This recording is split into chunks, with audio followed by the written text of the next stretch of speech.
Male kondala kondala male kondala kondala kondala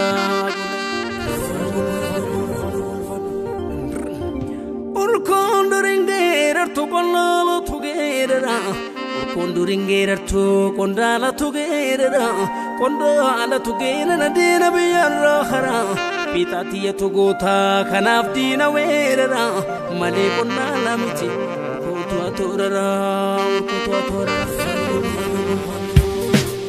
Kormo bifa kondala korma la minjala ya tu kadini gurra sodatu korma la minjala ya tu kadini gurra sodatu kormo bifa kondala korma la minjala ya tu kadini gurra sodatu korma la minjala ya tu kadini gurra sodatu Osoga fawala lankabe guttidi sani Osoga fabitatan dal tuttidi sani Osodina bukisu gerichattidi sani Osoga fasiyasa hayichattidi sani Osoga farara jalalattidi sani Osoga fadubatan afolettidi sani Osoga fahogansa namsirrittidi sani Osoga fahogansa namsirrittidi sani Sila warkatani Uga ofin labani Dina jalambulani Dina jalambulani Kormo bifa Kondala Korma la minjala ya tu Kadini gurra sodatu Korma la minjala ya tu Kadini gurra sodatu Rama sakala kutena gatonga Bate tevne magole Nyate amalisa Hamate kabavdi sanjabate Ake kabani Daman al-gabarami harkatu al-gabar se umu se radirse umamni se rajabse kana to dama ka se korari te fage se chalchalanya ate kute kana daman kakate bitan koru lagate kora dangangalate kormo bifa kondala korma la minjala ya tu kadini gurra sodatu korma la minjala ya tu kadini gurra sodatu bararamni hamate bishan tu biye batalabatu sigaga tagira bagolni dibe barachamni hamate madda margatu hapata debisatu longa tasana mayana tahorsiftu jirun dibe Baragirsa buedu medani baktu aritele ndakabdu orum baragang kabdu kotatu jirundi be baragantun hamati kayutu mujujata baragabsu derta injifana fagata kabsawa jirundi be baragayo masene halayanta nesene komo sarna bagata garantane erkata akigabane be Yowal kabajuna fe yowal kabalun duve kayo sama gubata wallala nuraj takayo sa gurgura takanaf dupe nuribe kana tarkanu kabah dupe chumna mani bachallisum namaguba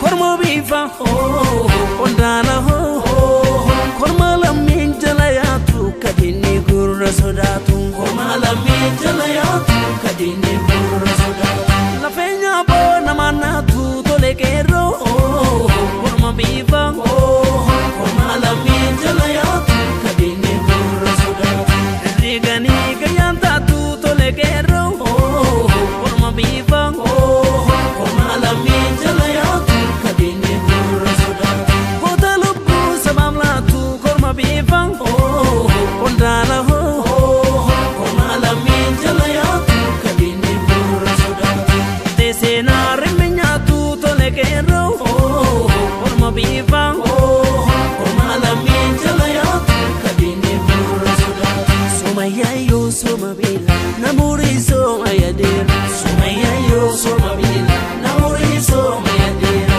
kerenku fagabina sumabila namuri somayadira papacha solbilna sumabila namuri somayadira titega chenata sumabila namuri somayadira vibari sahanga sumabila namuri somayadira namuri somayadira namuri somayadira namuri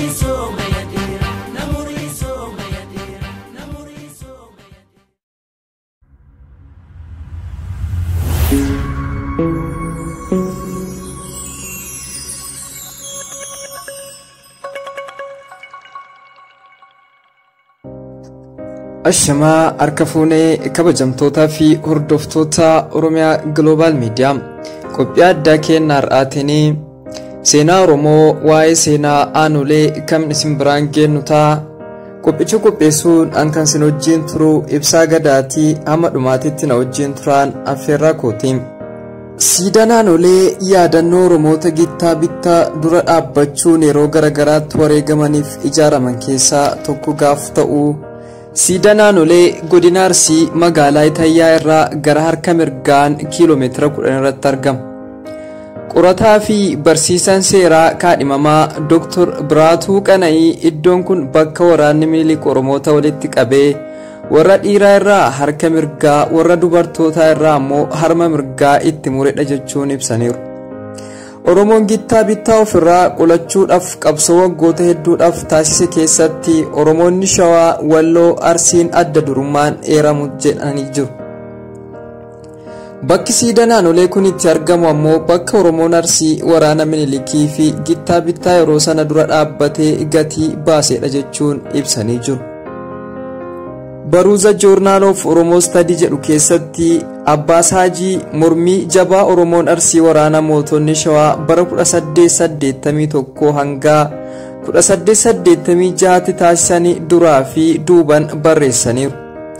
Abbaas waraana Minilik kaabaa gara kibbaatti taasise keessaa aanoleen bakka seenan yaadattu ta'uu ibsanii jiru. Obbo Biraatuun akka jedhanitti Oromoon Arsii warra naafxanyaa ofirraa ittisuu keessatti keessumaa bara 1881 hanga 1886tti lola guddaa taasisaniiru. Minilik yeroo garagaraatti duula gurguddaa marsaa jaaffaa gara Arsiitti taasisee ture. Arsii qabachuu dadhabee aarsaa guddaa itti kafale. Akka hayyuun seeraa kun jedhanitti Minilik ofii dhumaa isaayyuu nagaarii ta'e kan dibbeerraa fudhatamee baqate hanga Mojootti hamma xiqqoodhaaf lubbuudhaan jalaa miliqe jechuun hayyuun kun ibsanii jiru. Obbo Biraatuuf duula kaabarraa gara kibbaatti sirni naafxanyaa taasisaa ture keessatti mormiin guddaan kan isaan mudate Arsiirraa akka ta'e ibsanii jiru. Minilik wayita sanatti meeshaa ammayyaa bittaa fi deeggarsa Awurooppaa irraa argatuun olaantummaa qabaatus Arsiin akka aadaa waraana biraa salphaatti hin jilbiiffanneef ture. Keessumaayyuu naannoo Azulee jedhamtutti Oromoon mormii cimaa taasisaniin waraanni Minilik namoota hedduu 12,000 ta'an ajjeesuu ragaan ni agarsiisa. Abbaas Haajiis akka jedhanitti bara 1889tti mootii ta'uu isaatiin duraa duulawwan taasise hunda keessaa Minilik kan Arsiitti taasise hunda caalaa hamaa fi dhiiga hedduu kan dhangalaasedha jedhanii jiru. Lafa bal'aa sana qabachuudhaaf bara 1882 hanga 1887 gidduutti duula marsaa jahaaf geggeesseera jedhanii barreessan seenaa kun. Waraanni Minilik uummata Arsii kana waan nuuf hin ciichine jedhanii sodaatanii fi bara 1886 aanolee irratti namoota irratti harkaa fi harma muran jechuun Obbo Biraatuun ibsanii jiru. Qorattoonni seenaa akka himanitti uummanni Arsii sirna gadaa jalatti gurmaa'ee ofirraa ittisuuf yaalus meeshaa hidhatanii turan kan Minilikiin hingitu ture. Biyyi Firaansis meeshaan Minilik kan deeggaraa turan keessaa tokko turte. Humni Arsii isa dura dhaabbate kana cabsuuf Minilik meeshaa ammayyaa qofa hin turre kan itti fayyadame. Namoota jiilchuudhaaf harkaa fi harma muruun tooftaa tokko ture. Barreessaan seenaa lammii Firaans Maarshaal Diisaalaavik jedhamu ragaa harkaa fi harma muraa hanga tokko ol kaa'uu danda'u isaanii ni dubbatu Obbo Biraatuun. Barreessaan kun kitaaba bara 1901 barreesse keessatti lola aanoleetiin waggoota 15 booda jechuudha namoota harki murame ijaan argee barreessuu kan danda'e. Hojii jiilchuu kanaan carraa uummanni yeroo aanoleetti walitti qabamu eeggachuutu ture. Akka ragaaleen ibsanittis yeroon isaa aanolee irratti guyyaa sirna baallii dabarsuu geggeeffamudha. Ba'aa gadaa roobalee fi seensa gadaa birmajii ture. Warroonni aangoo dabarsanii fi fudhatan akkaataa seera tumaa odaa roobaleetiin gosni 29 bakka kanatti akka walitti qabamu godhame. Minilikii fi suuftonni isaa ammoo guyyaa kana karaa lamaan foonaa uummataa itti fixan ijaaratanii turan. Isaan keessaa inni tokko karaa namni seenu harkaa fi harmatti muran ture. Arsiin lammata akka inni mataasaa ol hin qabanneef qora qalbii isaa cabsuuf kana godhe jechuun ibsanii jiru. harkaa fi harma irraa muranis morma isaaniitti fannisanii akka isaan qabatanii hawaasa keessaa dhufanitti deebi'an taasisan. Sanas Arsiin argee jiilee lammata murmee akka jala dhaabbachuu hin dandeenye haamilee cabsan jechuun obbo Biraatuun ibsaniiru.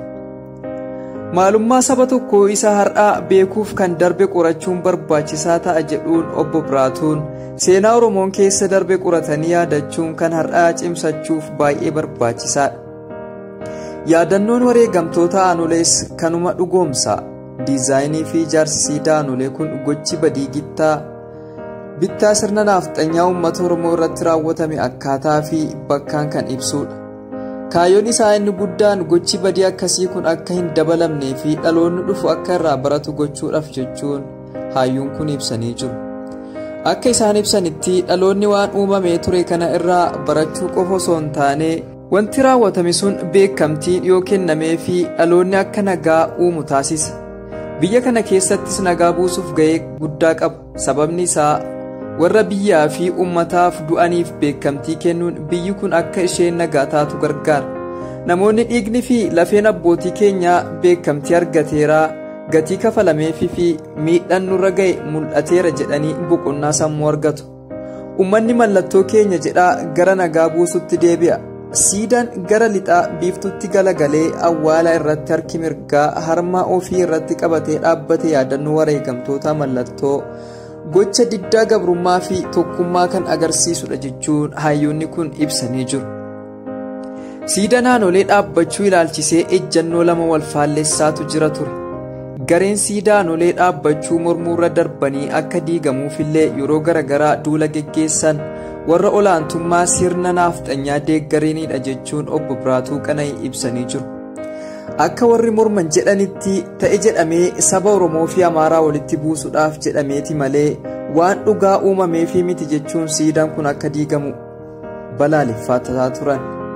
Gareen lammaffaan ammoo siidaan aanolee yaadannoo yakka gittaa bittaa nafxanyaa dura dhaabbachuuf aarsaa kafalameeti jechuudhaan fudhatu.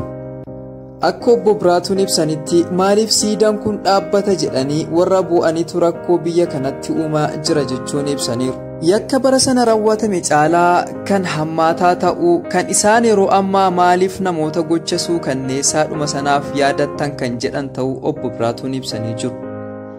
Miidhaa ture beekamtii dhoowwachuun yookaan haaluun biyya balaa irra buusuu malee furmaata akka hin taane himanii jiru. Arsiin erga siidaan kun achitti dhaabbateen booda Amaara tokkoyyuu hin tuqne. Kanaaf siidaa aanolee kana irratti maqaa balleessiin yookiin aarsaa bara sana kafalame wanti busheessu yoo dhufe uummata dheekkamsiisa jedhanii amanu. Gocha akkasii hin raawwatamne uummata walitti buusuudhaaf yaadameeti jechuun ijaaramuu siidaa aanolee kana kan mormanillee jiru. Akka obbo Biraatuutti warri abbootiin isaanii harkaa fi harma muraan caalaa kan nama madeessaa jiran warra siidaa aanolee maaliif ijaarame jedhanidha jechuun isaan kun of qusachuu qaban jechuun dhaamsa isaanii dabarsuun yaada aanolee irra qaban xumuranii jiru. Kabajamtoota hordoftoota fi daawwattoota keenyaa seenaan aanolee kana fakkaataa sagantaa birootiin hanga walitti deebinutti sagantaalee Oromiyaa Global Media afaan wajjin turtii gaarii.